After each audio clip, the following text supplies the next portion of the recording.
liquid football. You can't really stop him.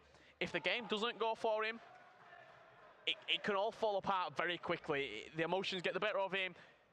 You hear him shouting. We heard in Barcelona, we actually saw him kick the stage, walk off, extremely aggravated with the performance. And he's actually put it in a documentary as well. So, you know, he's happy to show, you know, how passionate he is about it. And things don't go well for him, we'll let you know about it. But some of the other games obviously in there as well. Ajax Lev up against Maestro. This is over on the PlayStation 4. Ice Vogel's made it through, Richard.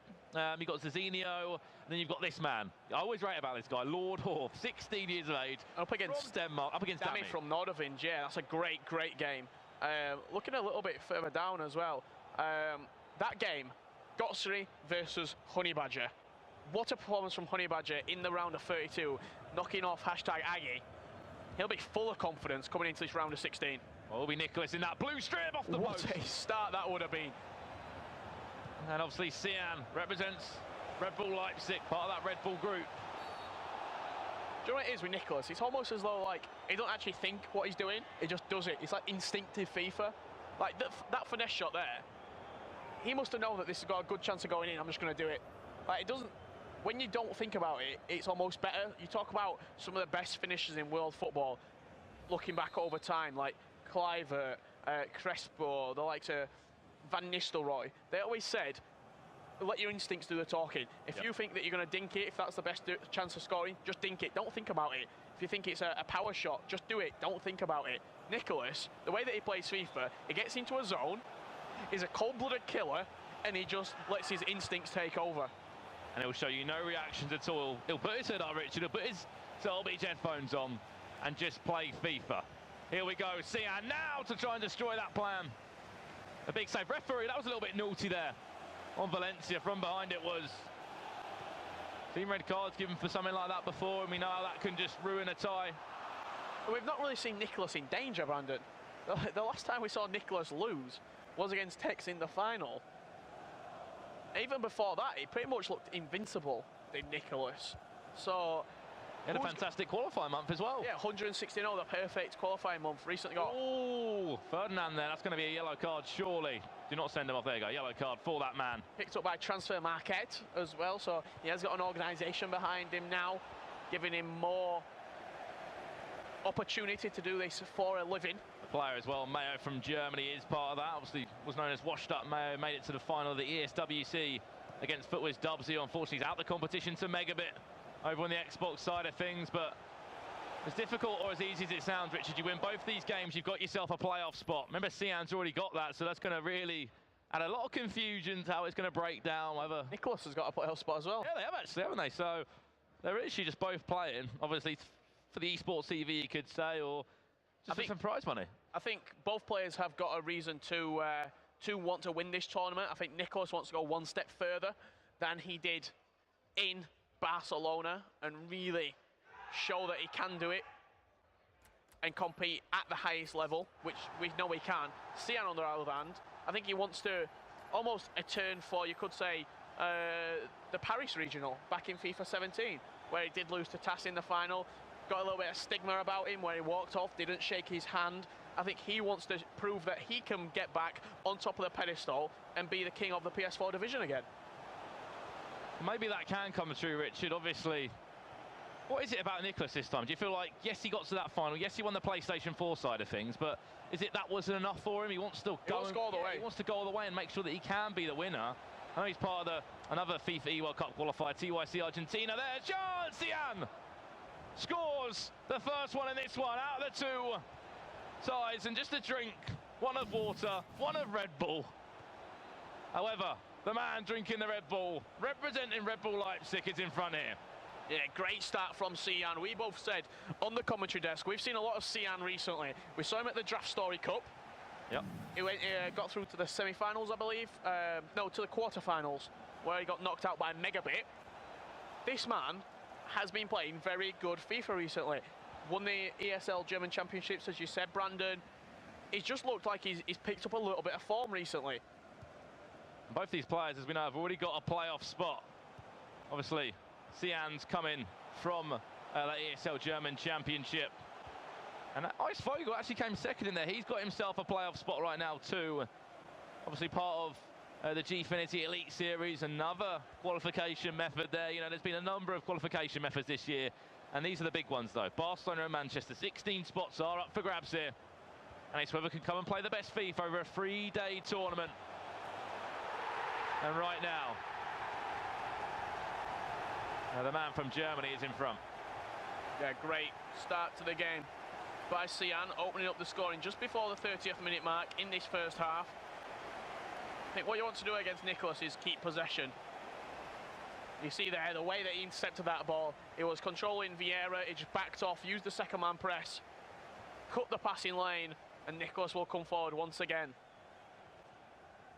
And when you've got a two-legged, game, it just changes the way you can go into it as such. We see a lot of best-of-one games. It's all about that early start.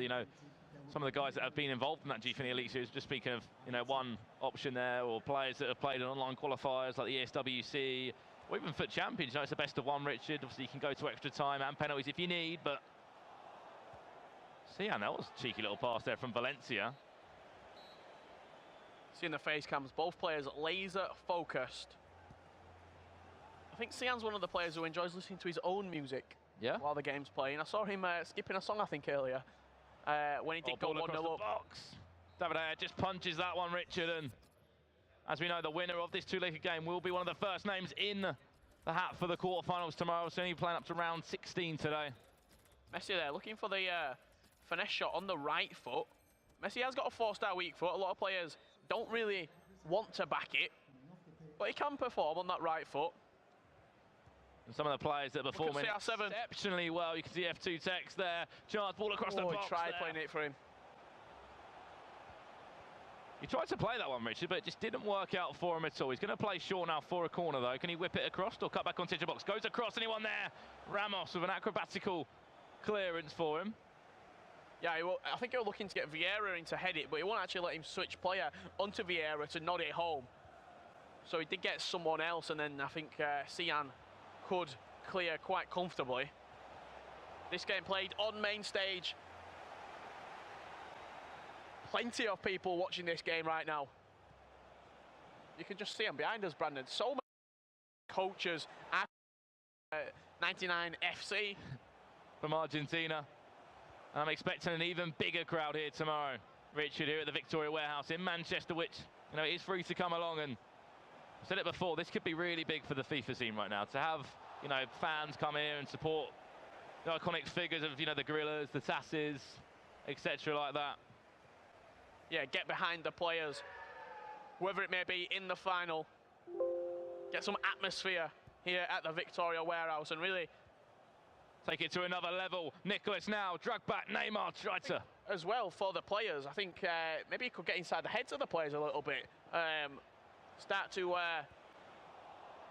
really, if you support one player, I know we saw it at the Ziggo battle in Amsterdam. It was TAS against Ajax Danny in the final, and the TAS was, the audience I should say, was so pro Danny and against TAS. Danny actually, I think he used that. He used the energy from the crowd and actually won 2-1. Is that you suggesting that if there's a UK player maybe in the latter stage of the competition tomorrow, actually so, yeah, there's going to be some noise behind them? Well, that'll be interesting to see, of course, but currently still Nicholas is chasing this game. He's been in this position before, but he can pull himself out of it. Up there, one of the only players unbeaten, Richard, so far in the competition, alongside his good friend Janos, who, after Janos won that game, as stressful as it looked, he was walking just down here with Nicholas. Both of them just having a laugh, both of them having a good time. Really good friends in the FIFA scene, and as we said, maybe they could be sparring partners unless they meet in that cross-continental final, which we're not saying they're going to be there, but it speaks for himself. Look at the stats on that man on the right side of your screen now. 8 wins, 54 goals scored, 19 against. Obviously that number probably will be changing after this game, but CIHAN is a frustrating player to play against. From what I've seen from Nicholas so far, though, I know he was losing against Dito in one of the games. No matter any minute of the game, he's dangerous. Some players on FIFA, they'll be really good early on, then they might slack off towards the end of the game. There's the killer ball, Richard. Chance for Ronaldo. Can he cut back inside? Ronaldinho this time, 1 into Ronaldo, nearly at the back post. They might end very strong. With Nicholas, he's dangerous 90 minutes, from minute 1 to minute 90. He will score a goal if you give him any sort of space in the box. I'm impressed with CIHAN so far, though. It's been a mature performance from him. If you just look at Nicholas there, there's just no reaction on him at all, is there? I said if he wins the competition, we might see a smile out of that man. But so focused, so in the zone, because there is so much at stake here to be the best in the world. And I love the fact that, you know, players like Nicholas have come out the radar and really stepped up. Yeah, they're on the mat right now and they're performing exceptionally well. A lot of people said he was the favourite coming into this tournament. Yep. And right now he's backing up the plaudits. Messi look for on that left foot. Oh, he wanted to go on that left foot. Going to come back to Ronaldo, try and recycle Kante into Vieira. Can we recycle now? Valencia is going to play inside. No, he's not. Yes, he is. He's teased it. Pull it. Corner. I like the build-up plays. He's going to keep it inside. Yes. No, he won't. Corner ball it is then for CIHAN. Oh, it could be a goal kick, actually. Is it? We'll just wait for the referee's decision. I thought he came off the... Was it Vieira there who tried to pick up in the end? Someone's going in the book. Both players have queued a pause as well, so changes want to be made for both of these two players. We're going to see Nicholas's point of view. Kante coming on at left CDM, Pele coming on at right cam. Interesting changes made for Nicholas. And if you have just tuned in, you are watching the FUT Champions Cup 2, the Spring Cup. You could say 16 places are up for grabs, and you know, just behind us now on the big screen for the fans here, we got 4 games in action, Richard. Falcon Emestasari, Felipe Abdib, FIFA Usten, a Danish player, I believe, versus Bullet. Nicholas Rajak up against Millennium, Sami, and then CIHAN up against Nicholas right now. Yeah, I think I'm looking at the formation. One of the two players has switched into a 4-1-2-1-2 narrow. So let's see which. So I think it is Nicholas sticking with the 4-2-3-1, or has he just switched into a 4-4-2? Yes. I think I saw that from Nicholas. It was a goal kick in the end. Oh, you were right then. I thought he took a heavy touch off one of those players, but I think CIHAN would, you know, be desperate to get at least 2 goals in front going into that second leg, because as we know with FIFA, Richard, you know, the amount we've watched, the amount we've been able to commentate over, 1 goal is literally nothing at this level right now. Yeah, game can swing so quickly. We see a lot of goals back-to-back as well. You score, and then straight away from kickoff, your opponent might get back straight into the game, ruin your mental side of the game. See if CIHAN can double his lead. 2-goal cushion going into the second leg would be huge for him. Neymar interchanges, one more if he wants to. Kante will have the shot. Block. Knowing how good Nicholas is going forward, I think 2 goals is essential for him, because you're not going to keep Nicholas out for 2 games in a row. I just don't think you're going to be able to do that. And he'll be disappointed with his performance, Nicholas. He'll be thinking, I wanted to attack more. I wanted to try and get better. But then CIHAN, on the other hand, he probably would have studied this coming to a game. Maybe knew that this could be an opponent he would be facing, and he would look at his play style. But as we've spoken a number of times on FUT Champions, these guys wouldn't match up against each other. Chance for Kante! Is it a case of who should it have fallen to there? Could it have fallen to someone else, maybe? Or I think you've got to give credit to De Gea. He spread himself very well. Got a foot on it. Forced the ball out. Very quick off his line. Made himself big, did De Gea. And that'll be Pele's time. Oh, he's just lovely ball roll. Ronaldo, no! We're all square. And CIHAN will be blaming himself there. He jumped into the tackle in the slide. And I'm just looking to see if there is a reaction from CIHAN. Seems very composed still. Well, I can tell you now, Nicholas, no reaction at all other than a quick drink to ensure that, you know, we're going all a square, all at 1-1 again. And for a neutral, anyone that is watching this at home, you'll be thinking, yes, please. For us as well, we want to go in for a draw into the second leg, because both players have to come out and play now. CIHAN with the 4-2-3-1. I'll be interested to see if he does make a change. You can see the stats there, very, very even between the two sides. Possession slightly favouring CIHAN. You can see there, audience filed in. A lot of players in there who are still in the competition. I can see Fiddle. Who else? Spot the Pro. Let us know who you can see. I think there's just been some sort of button issue maybe for Nicholas right now. Just going to get that changed by the referee, and then we'll be able to play again. There wasn't long left for it. Just under, maybe in-game 10 minutes, maybe just over 6-7 minutes. About 77th minute that Nicholas did score that goal.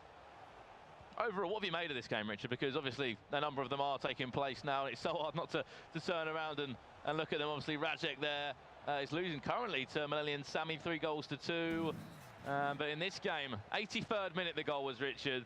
Is that going to be it for this game, or will we see one more goal? I think we're going to see another goal, maybe even 2 more goals. I've heard it, okay. Heard it here first. Well, one more goal at least would be entertaining right now. Kevin De Bruyne comes on for one of these guys. However, I think they'd probably both be happy, you know, to go in at 0-0. However, how do you approach the second game, Richard? Because it is literally a best of one, essentially. Both of you have scored a goal. There's no away goals. There's nothing like that. Just straight aggregate scoreline. I think if you are CIHAN, you've probably pretty much got to just replicate the performance again. It's not been a bad performance from CIHAN.